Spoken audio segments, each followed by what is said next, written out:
एक बार इतना झगड़ा हुआ था, तेरे फूफा जी ने मुझे बहुत मारा था और फिर मैं आकर बैठ गई यहाँ पर। मैं गई नहीं 1.5 महीने तक, इतना रोती थी बहुत ज्यादा। बुआ जी, फूफा जी ने आपके ऊपर हाथ भी छोड़ा हुआ है? हाँ बेटा, पूरे परिवार के सामने।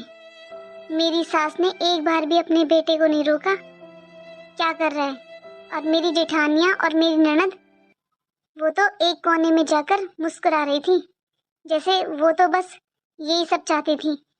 मेरी सास को तो खुशी जब मिलती थी जब उनका बेटा मेरे ऊपर हाथ छोड़ता था या मुझसे गुस्सा करता था। तुझे पता है, फिर मेरा ससुराल जाने का मन ही नहीं था। मैं पूरा 2 महीने यहाँ पर रही। आस पड़ोस की औरतें बात करने लगी, भाभी को भाई को सब पूछने लगे कि मैं क्यों नहीं जा रही हूँ।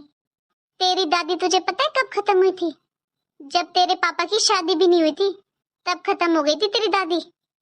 अब तू सोच, मेरे माँ भी नहीं थी, भाई भाभी के घर में रहती थी मैं, लेकिन भाभी ही माँ जैसी थी। मैं 2 महीने तक अपनी ससुराल नहीं गई। फिर तेरी मम्मी ने मुझे समझाया कि हर औरत के पास एक शक्ति होती है जो किसी के पास नहीं होती, उसे कहते हैं सहन शक्ति। बेटा, सहन शक्ति ना भगवान ने बस औरत को ही दी है, और शादी के बाद वो आनी शुरू हो जाती है।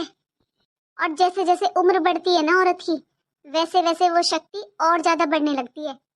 भाभी के समझाने पर जब मैं अपनी ससुराल गई ना, तो बस भाभी ने मुझसे यही बोला था कि सबसे पहले मैं अपने और तेरे फूफा जी के रिश्ते सुधारूं, और ये सब साथ रहने से मुमकिन है।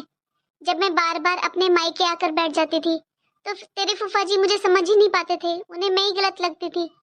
जब मैं उनके साथ रही, उन्होंने धीरे धीरे मुझे समझा, तब उनकी सोच धीरे धीरे बदलने लगी, और आज वो मेरी हर बात समझते हैं। मेरे कहने से पहले वो मुझे समझ जाते हैं मैं क्या कहना चाहती हूँ। ये सब छोड़, अब तू बता, तेरी ससुराल में सब कैसे हैं? अपने बारे में तो कुछ बता बेटा।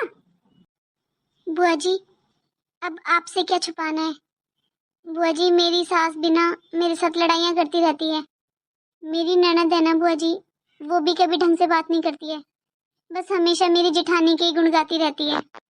मैं तो बुआ जी चाहे कितना भी कर लूँ, सारा दिन काम करती हूँ, मैं खाना भी बनाती हूँ, घर में साफ सफाई भी करती हूँ, कपड़े भी धुलती हूँ, लेकिन मेरी सास और ननद बस जेठानी के गुण गाती रहती हैं। और मेरी जेठानी बुआ जी मेरी किसी भी काम में मदद नहीं करती है। बुआ जी, जब हम 2 बहू हैं उस घर की, तो काम भी बराबर का होना चाहिए ना, लेकिन मेरी सास कहती है वो जेठानी है तो उनका हक नहीं बनता काम करने का, मेरा फर्ज बनता है काम करने का।